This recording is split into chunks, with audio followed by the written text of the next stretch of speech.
C'est l'un de nos plus grands cinéastes, inclassable, Claude Chabrol, toujours égal à lui-même. Il nous revient avec La Demoiselle d'honneur, c'est son nouveau film, extrait de l'abondance. Allons-y, allons-y, approchez-vous là, resserrez-vous contre les mariés. Attention, on ne bouge plus. Merci. Je suis Santa Bellange. Enchanté. Vous voulez que je vous dépose? Non, merci. J'entendrai par mes propres moyens. Je peux entrer? Et qu'est-ce qui vous est arrivé? Je vais vous chercher des vêtements secs. J'ai froid. Elle s'appelle Stéphanie. Mais tous les 6 mois, elle se trouve un nouveau prénom. À la minute où je t'ai vu, j'ai su que t'étais celui qui m'était destiné. Je te cherche depuis toujours. Tu veux que je te raconte ma vie? T'habites vraiment ici? Voilà mon domaine, mon amour. Oh, ça sent fort! Il doit y avoir un rat mort quelque part, c'est pas possible. Enfin, ça sent pas tellement un appartement de fille, quoi. Tu t'intéresses à Santa? Non, pas spécialement. Je t'aime comme j'ai jamais aimé quelqu'un auparavant. T'es ma moitié. Mon karma. Je t'aime. Chacun de nous doit faire quelque chose d'immense pour prouver à l'autre qu'il aime par-dessus tout. Et qu'est-ce que je dois faire exactement? Planter un arbre, écrire un poème, faire l'amour avec quelqu'un de son sexe et tuer quelqu'un.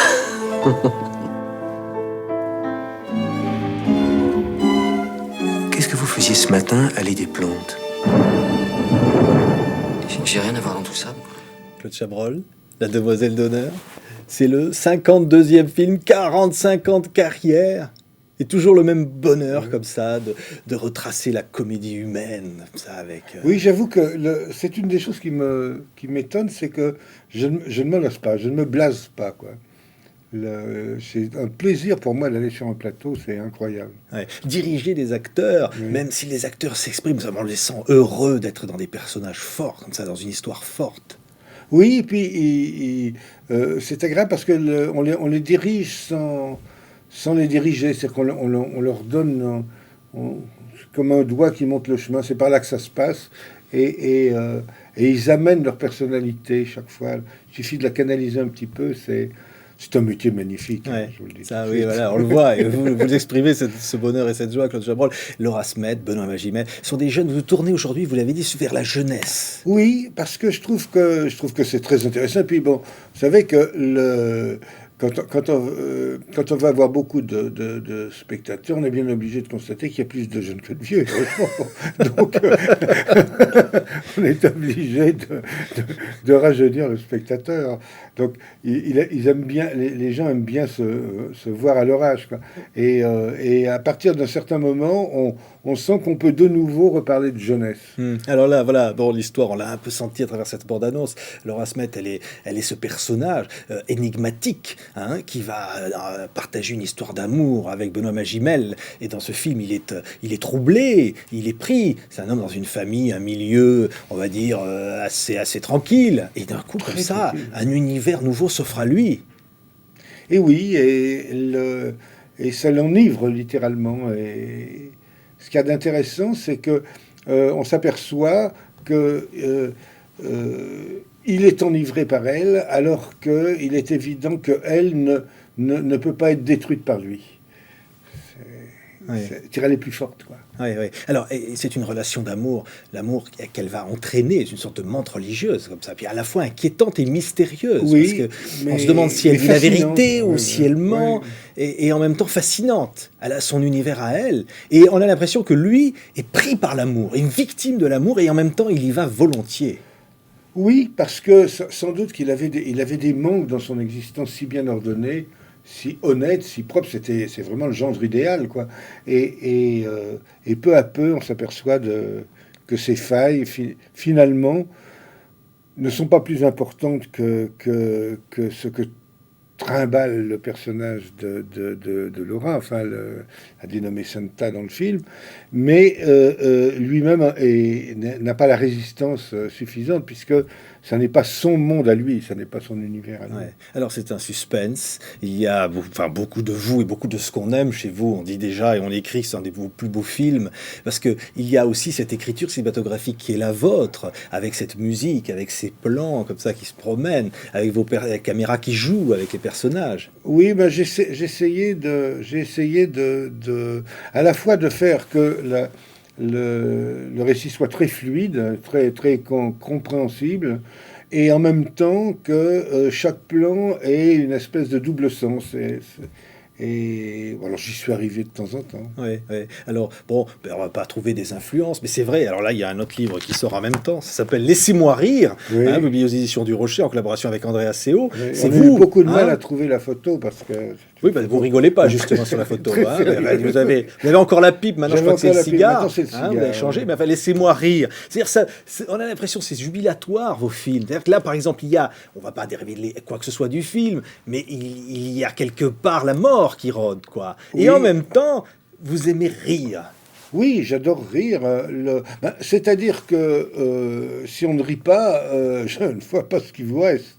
Parce que c'est vrai que l'aventure humaine est très difficile, donc c'est bien d'en rigoler. Enfin, c'est bien d'avoir le rire pour soi. Quoi. L'aventure c'est le humaine, propre de l'homme, c'est pas pour rien. L'aventure humaine ou la comédie humaine, c'est ça qui vous fait rire. C'est-à-dire les personnages, vous La passionnez. comédie me fait rire, mais la comédie me fait rire parce que l'aventure est tragique et que pour beaucoup de gens, elle est, je dois dire, un peu trop difficile. C'est pour ça que je suis pas très croyant, moi je vous le dis, je crois même ni en Dieu ni en diable, mais c'est presque une faveur que je fais au Tout-Puissant, parce que si le Tout-Puissant existait, il aurait mal organisé son coup. C'est un peu trop difficile pour les gens. Ouais, enfin, votre livre s'appelle, donc je disais, Laissez-moi rire. Puis les derniers mots, tout à fait à la fin, si je les trouve, vous dites, je préfère la mort des autres à la mienne, je corrige, je préférais mourir avant ma femme, elle sentirait certainement mieux que moi si elle restait la dernière. C'est vrai parce que les femmes sont plus costauds. Oui. Enfin, vous terminez sur la mort. Enfin, Oui, Hein écoutez, excusez-moi, mais j'ai dépassé depuis quelques années déjà mes 70 ans. Permettez-moi de vous dire que c'est pas qu'on y pense, mais enfin, on envisage sa possibilité. Oui. Et vous l'apprivoisez dans vos films, vous la traquez, vous la filmez, elle est présente, elle est De, là. de temps en temps, oui. De temps en temps, je pense que les gens... ça fait partie des choses qui sont communes à tous les êtres humains. Hein. C'est de naître d'abord et de mourir ensuite. Ouais. Et pas forcément de devenir cinéaste comme vous. Parce que dans votre forcément. enfance, et vous en parlez dans ce livre, vous avez commencé à dévorer les films de Fritz Lang, vous avez commencé à être impressionné par un certain cinéma américain, des Cary Grant. Absolument. Hein. C'est tout ça qui vous a nourri? Oui, on peut le dire. On peut dire que c'est très étrange parce que je ne pensais pas, quand j'étais enfant de 10-12 ans, je ne pensais pas devenir cinéaste. Et puis d'un seul coup, quand je suis rentré à Paris, j'ai vu un film qui était Le Testament du docteur Mabuse de Lang. Et la première bobine, le début, m'a mis dans un état tout à fait second. Je crois, il paraît que je me suis levé, ça je ne me souviens pas. Complètement abéti. Et je me suis dit, mais non, d'un chien, c'est ça qu'il faut que je fasse. J'ai trouvé ma vocation, Ouais. mais ça a été assez long avant d'y arriver. Parce qu'il y avait une part de folie en vous. Racontez que tout petit déjà, vos parents, vous êtes né dans des conditions difficiles. Hein. Oui, je suis mort même. Oui. À vrai dire, Mort avant d'être né, quoi. Oui, c'est ça. Hein Mes parents, dans un élan de sensualité très impressionnant, avaient pris un bain ensemble et dans une grande baignoire. Il y avait un chauffe-eau à l'époque au-dessus, et le chauffe-eau avait des fuites. Ils ont été asphyxiés tous les deux. Et quand on les a amenés à l'hôpital et qu'on a prévenu que ma mère était enceinte de 3 mois à l'époque, on lui a dit, ça, ne comptez pas sur l'enfant, nous allons voir ça. Non, il était vivant, il est vivant. Elle est venue tous les mois, j'étais toujours vivant, et finalement, elle m'a raconté qu'à la fin du 7e mois, on lui a expliqué que j'allais naître, sans doute, mais qu'il ne fallait pas s'attendre, qu'il y avait des forts risques de séquelles, bref que de séquelles au cerveau. Que j'étais gaga, oui, c'est ça. Oui. Et alors après, ils en doutaient parfois, parce que quand vous aviez des moments, des illuminations comme ça, ils disaient, ça y est. Hein. Oui, c'est ça. Alors j'ai pu prendre le pouvoir à un moment parce que j'ai eu une chance formidable. Comme ils croyaient réellement que je risquais d'être un peu demeuré et que j'étais assez silencieux, ils ont d'abord cru à leur malheur, et puis d'un seul coup c'était un bonheur parce que ils s'apercevaient que j'observais tout de la fenêtre de l'appartement. Alors là, ils ont trouvé ça admirable. Et puis l'épisode du phono, où j'ai réparé un phono à 4 ans. Ça, c'est assez rare. Hein, parce que vous arrivez à savoir les titres des morceaux sur les disques. Oui, comme ça, bien sûr, parce que la longueur, c'était comme au dessin, la longueur des titres n'était jamais la même. Donc il suffisait de repérer la longueur pour pouvoir mettre le bon disque. Oui, alors ils se sont dit, il n'est pas complètement gaga. Oui, Et oui. puis vous vous êtes dit peut-être aussi, je ne suis pas complètement fou. Et donc, vous avez continué à vous passionner pour le cinéma. Oui, Le j'ai cinéma, pris oui. le pouvoir chez moi. Vous donc j'ai pu enfermiez, faire ce vous, que j'ai oui. voulu. Oui, Vous oui. alliez au cinéma tout le temps, Oui, quoi. beaucoup. Et puis, j'avais un avantage aussi, c'est que le frère de mon père avait un cinéma. Et donc, quand ils allaient les voir, quand mes parents allaient voir mon père et sa femme, ils me laissaient dans le cinéma. Donc, j'ai vu tout un tas de films qui n'étaient même pas de mon âge. Alors, ça m'a élevé vraiment, et ça m'a même donné une espèce d'extraordinaire doute sur la valeur réelle, la vérité profonde de toutes les belles choses, de toutes les belles moralités qu'on m'enseignait. Ouais. Ça vous a pas vraiment grandi, je veux dire, moralement, mais vous étiez un peu moins, j'allais dire, dans la norme. Donc, du coup, vous saviez que vous alliez être un peu rebelle. Oui, oh non, bon, non, je pensais pas, mais j'ai jamais pensé être rebelle. Je suis pas rebelle du tout. Simplement, on a du mal à me faire prendre des vessies pour des lanternes. Ouais. Vous avez ce caractère comme ça, hein, ce qu'on Ouais, vous ouais. imagine, on en parle beaucoup. Vous aimez la bonne bouffe, Ouais. hein, mais ça c'est pas nouveau, hein. Vous êtes. J'adore bien manger. Vous savez pourquoi? Parce que c'est une des rares choses que toute sa vie on fait environ 2 fois par jour. Donc il faut faire très très attention à ces détails. Quand on fait des choses régulièrement, on dort par exemple toutes les nuits, on a intérêt à avoir un bon lit parce que sinon on dort mal. Ouais. Et ainsi de suite. La bouffe, c'est un peu pareil. Et les femmes, vous en parlez aussi. Oui. Vous avez été mariés plusieurs fois, hein, Oui. mais vous avez adoré les femmes depuis Oui, tout gamin, hein. Oui, très jeune, j'ai même une petite préférence pour les femmes par rapport aux hommes, dans tous les domaines, et y compris dans le domaine du caractère.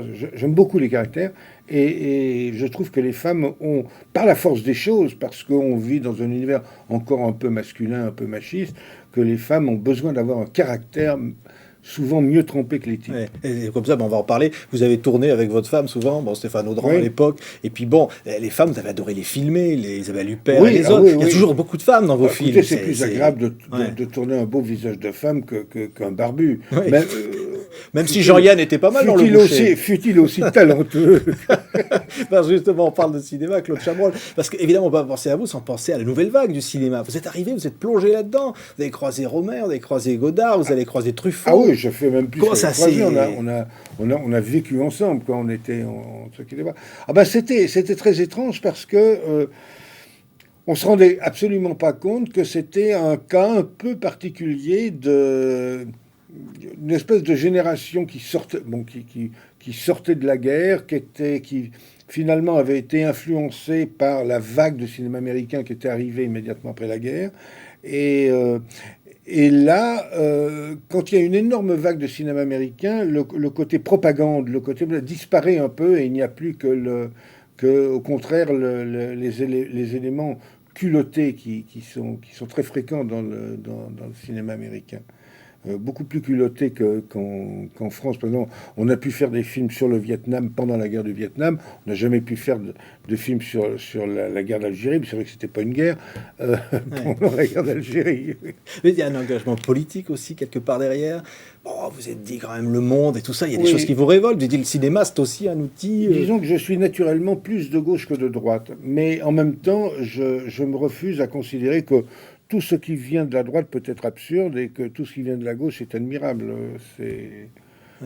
Mais j'ai le cœur à gauche. Ouais. Alors, à cette époque, justement, la nouvelle vague, alors vous écrivez dans les cahiers du cinéma. J'étais calotin hein. à l'époque. Ah bon? Oui, pendant... Bon, c'était pas tellement de ma faute, mais ma famille était catholique, et surtout ma mère d'ailleurs. Et bon, j'ai été élevé partiellement par un curé pendant la guerre. Enfin bref, j'avais tous les éléments. Bon, il y a qu'un stade supérieur à celui-là, c'est d'être élevé chez les jésuites. Ouais, Bon, c'est vrai, vous avez échappé à ça. alors. J'ai échappé à ça. mais sinon, j'ai été à calotin jusqu'à l'âge de 24-25 ans. Ouais. Il y avait une forme de religion, c'est cette nouvelle vague qui disait tout ce qui existait, on va le jeter. Il y a le bon et le mauvais cinéma. Il y a, Non, mais c'est vrai qu'il y a le bon il y et a le- Ford, c'est pas bien, mais par contre, Ça, c'était une honte. ça. Hitchcock, Ouais, mais c'est génial. Alors Ford, hein. c'est pas bien, c'était une honte. D'ailleurs, chez les fanatiques comme ça, quand on était un peu fanat, le drame, c'est que tout ce qui ce pourquoi ils sont pour, c'est bien, mais une bonne partie de ce pourquoi ils sont contre, ils ont tort. Et c'est vrai dans le cas de tous les fanatismes. Et là, c'est formidable, parce que dans le cas de Ford, c'était scandaleux. Ne pas aimer Ford, c'est une honte. Oui, ben, vous le disiez, en fait, vous dites, dans le livre, vous dites, on aimait bien, en fait, on le disait pas. Oui, c'est ça. On s'amusait à casser. Bien entendu, bien entendu. Howard Hawks, par contre. C'était la théorie, c'est ça. Mais Hitchcock, vous aviez du mal à l'imposer. Vous étiez tous fanats d'Hitchcock. Oui, il y avait Truffaut qui a commencé à adorer Hitchcock. Mais c'était quand même un auteur populaire. Il y en a qui le considéraient comme un aimable faiseur de policiers. C'est ça, il était mal compris. C'est-à-dire que, étant donné que dans Hitchcock, l'espèce d'intrigue, alors que l'intrigue est souvent pleine de trous, mais enfin disons que la continuité des séquences était portée par des histoires criminelles la plupart du temps, les gens avaient tendance à ne pas le prendre au sérieux. Vous savez que pendant très longtemps, on n'a pas pris les auteurs de romans policiers au sérieux. Dashiell Hammett était considéré comme n'importe quoi, alors que c'est un des plus grands écrivains américains du XXe siècle. Bon, un type comme Elroy, maintenant, n'aurait pas sa place. Enfin, à l'époque, n'aurait pas eu sa place. Il aurait été mis au deuxième rang. Vous savez, très souvent, dans les petits endroits des maisons bourgeoises, il y a une plaquette où il y a quelques livres pour les gens qui aiment lire pendant leurs besoins. Et là, on met souvent des polars. Et là, c'est là où il aurait été. Oui, c'est vrai. C'est une belle place, parce qu'effectivement, il a une chance d'être lu. Oui, il a une chance d'être lu, et même réfléchi. Oui, c'est vrai.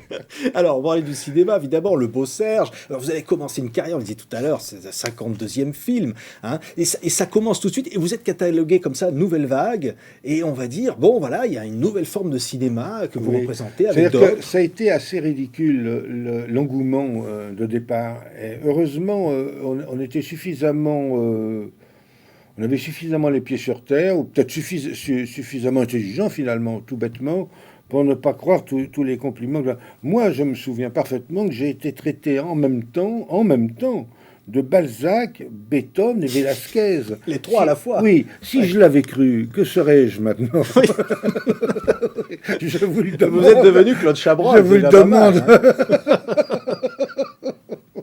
Vous vous êtes pas laissé griser. Alors, il y a eu des succès, tout. L'Ego de Luro, en plus pour les cousins. L'Ego de Luro, c'était un beat terrible. Oui. Mais justement, il y a des beats qui arrivent oui, après. terrible. À un moment, vous pouvez être complètement découragé. Oui, en plus, vous avez des tournages, vous racontez, ça se passe mal. Il y a des actrices qui sortent avec des acteurs. Il se passe des choses. J'étais pas découragé du tout, mais je suis difficilement décourageable. Mais c'est vrai qu'il y a des moments où j'étais obligé de calculer qu'il fallait que je fasse semblant de rentrer dans une espèce de forme de cinéma qui était pas entièrement ma tasse de thé. Alors j'ai choisi le jeu de la parodie, parce que parodier un genre de cinéma qu'on Marie Chantal, c'est ça. Voilà. Mais Marie Chantal, c'est une réussite. Mais il y en a c'est un bon film, Marie Chantal. C'est une parodie, mais c'est un bon film. C'est réussi. Alors, mais il y en a qui étaient moins réussis que ça. Roger Hanin. Oui, c'est pas Roger qui était moins réussi, Oui. c'était les films. Mais à l'arrivée, c'est vrai que cela, je ne les regrette pas, parce que je savais à peu près ce que je voulais faire, et je faisais ce que je voulais faire. Ce qui est très embêtant, c'est quand on veut faire un bon film auquel on croit et qu'on se casse la gueule. Et ça m'est arrivé une fois, surtout, d'une façon pour moi grave, parce que c'est un film auquel je croyais beaucoup et que j'ai réellement loupé, et je ne m'en suis pas aperçu tout de suite, parce qu'on est toujours grisé par ça. C'était lequel? Ça s'appelait La Décade prodigieuse, et c'est un film avec raté. Orson Welles. Oui, et c'est un film raté. Oui. Et c'est un film raté. Diriger Orson Welles, c'est oui, quelque chose. Hein. Oui. C'est formidable. Ça ne doit pas toujours être facile. Hein. Vous lui Bon, dire, il faut vous asseoir là. Il a été très gentil tout le temps, sauf une fois où sa femme était partie chercher un appartement à Paris. Il en avait profité pour saouler la gueule comme un Polonais. Il est arrivé sur le plateau dans un état. Alors bon, là, ça a été une journée un peu pénible. Mais sinon, il était adorable. Alors et un mangeur comme j'en ai jamais vu. Et dans le restaurant où on bouffait, il y avait un plat qui était entrecôte pour deux. Il en a demandé une double. C'était une entrecôte pour 4.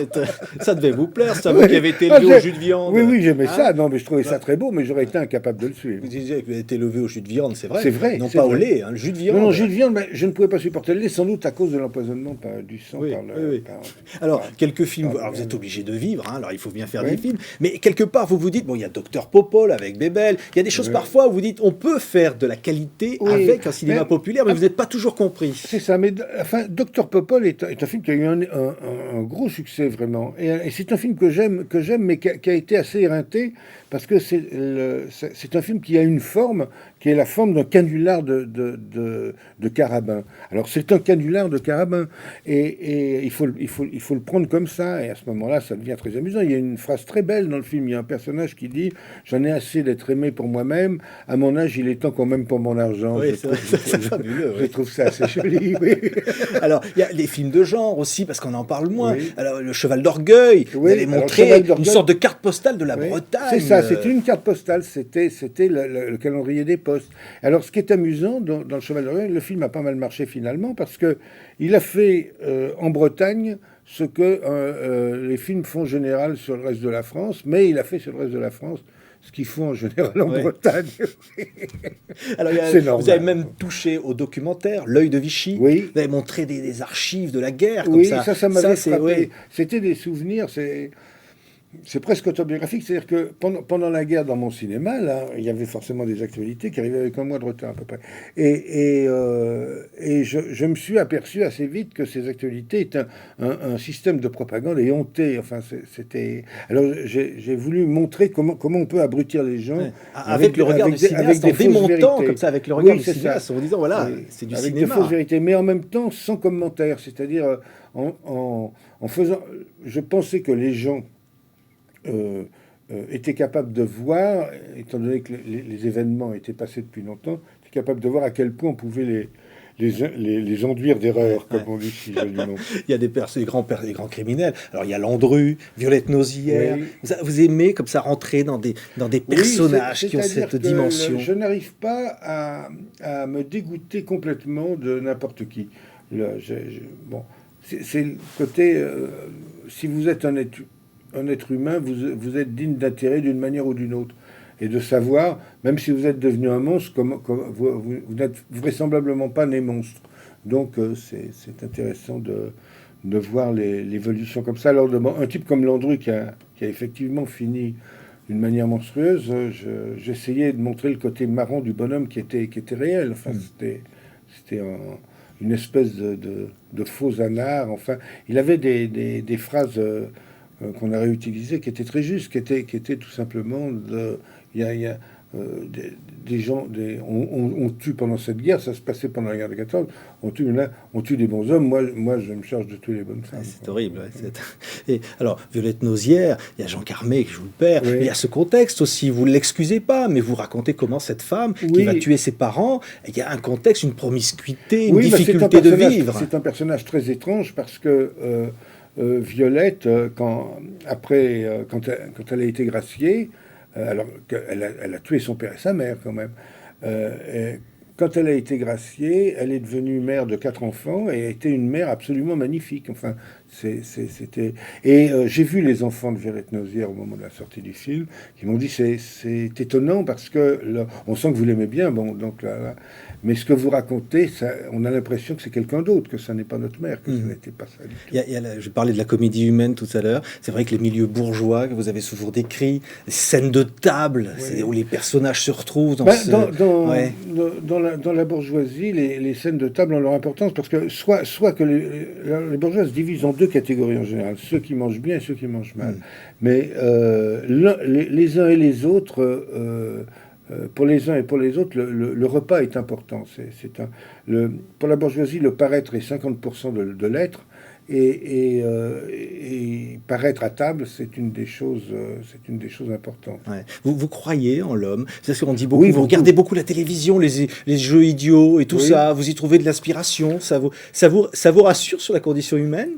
Ça ne me rassure pas, mais enfin, mais ça ne m'inquiète pas particulièrement. J'ai l'impression que l'aventure humaine est passionnante, que l'être humain, qu'on le veuille ou non, est en progrès. Enfin, ça s'améliore régulièrement. Bon, il y a des jeux de balancier terribles, bien entendu, mais je suis moins optimiste quant à l'aventure humaine. Je trouve simplement que c'est très dur, Ouais. Le monde autour. C'est pas dur pour Ouais, moi, ouais. c'est ça qui est affreux, mais c'est dur pour beaucoup des autres. Ouais. C'est-à-dire qu'il faut vivre, il faut aimer, il faut rire. Il comme faut on dit dans vivre, le il faut livre, aimer. ouais. Je crois qu'il faut rire beaucoup. Il faut surtout ne pas être dupe. Il y a une chose, alors que je n'aime pas dans le cinéma, c'est les gens qui sortent d'un film en disant ah ben c'est épatant. J'ai oublié, pendant 2 heures, j'ai oublié mes soucis. Ça, je ne peux pas supporter. Parce qu'il ne s'agit pas d'oublier les soucis, il s'agit de résoudre les problèmes. Et même un film doit pouvoir vous aider. Ouais. Alors, un film n'est pas une picouse de morphine ou une ligne de coke, c'est tout autre chose. Ça devrait au contraire vous aider à vous ouvrir l'esprit. Ouais. Alors il y a dans ce nouveau film donc la demoiselle d'honneur, cette image de l'amour, c'est-à-dire derrière tout ça, derrière cette peur, il y a l'homme victime de son destin. Oui, enfin victime, il a la possibilité de choisir quoi. Bon, là, il choisit. Il se rend compte que ce qui lui manque est trop important.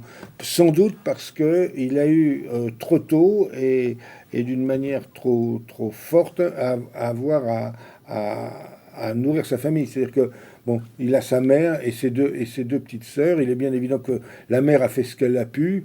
Il l'adore à cause de ça, mais lui-même a essayé d'être digne d'elle. Et à partir de là, c'est l'ouverture à toutes les fantaisies. C'est jouissif, folies, hein, même si ça fait peur, c'est jouissif d'avoir peur. C'est assez jouissif. Oui. Ça vous ressemble? Oui, oui.